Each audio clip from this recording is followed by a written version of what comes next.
নমস্কার, আমি টিঙ্কু। আমার একটা মিনি ব্লগে তোমাদেরকে অনেক অনেক স্বাগত। আশা করছি তোমরা সবাই খুব ভালো আছো, সুস্থ আছো। আজকে বেরিয়ে পড়েছিলাম আমার একটা বান্ধবীর আইবুড়ো ভাত খাওয়াবো বলে। আমাদের বন্ধুত্বটা প্রায় 19 বছরের। তো আজকে ওর বিয়ের সামনে, তো আজকে আমরা দুই বান্ধবী মিলে আইবুড়ো ভাত খাওয়ানোর একটা প্ল্যানিং করেছিলাম। কিন্তু তারিখটা কত তারিখ ছিল সেটা আমার ঠিক মনে নেই, কিন্তু আজ থেকে প্রায় 1 মাস আগে কিন্তু খাইয়েছিলাম আইবুড়ো ভাত। আর ওর বিয়ে হচ্ছে বৈশাখ মাসের 22 তারিখে। এই যে বান্ধবীকে দেখতে পাচ্ছ, এর কিন্তু আজকে আইবুড়ো ভাত খাইয়েছি আমরা। তো আমাকে তুলে নিয়েছিল আমার বাড়ি থেকে। আর আরেকটা বান্ধবী যে, সে কিন্তু বারাসাত থেকে এসে দাঁড়িয়েছিল স্টেশনে, ওকে আমরা আনতে গেছিলাম স্টেশনে। তারপর তিনজনা মিলে গিয়েছিলাম রেস্টুরেন্টে। দিনটা বেশ অন্যরকম কেটেছিল।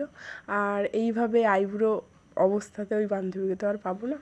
আর আমি কোনটা বলো তো, এর তিনটের ভেতরে, তিনজনের মধ্যে আমি কোনটা সেটা তোমরা কি বলতে পারবে?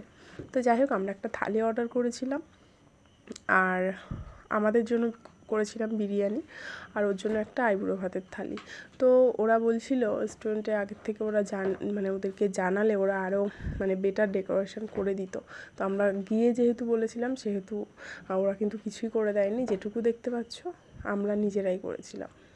তো দিনটা সত্যিই একটা অন্য রকম দিন ছিল, আর অন্য রকমভাবে কাটিয়েছিলাম। তোমরা সবাই ওকে আশীর্বাদ করো, ও যেন অনেক ভালো থাকে, অনেক সুস্থ থাকে, জীবনে যেটা চাই সেটা যেন পায়। আর আগামী বিবাহিত জীবন ওর সুখের হোক, এটাই আমরা সবাই কামনা করি। তো আজকের ব্লগটা এইটুকুই। দেখা হবে নতুন একটা ভিডিও নিয়ে। ততক্ষণে সবাই ভালো থেকো, সুস্থ থেকো, আর আমার চ্যানেলটাকে কিন্তু সাবস্ক্রাইব করে দিও। Tata, bye bye.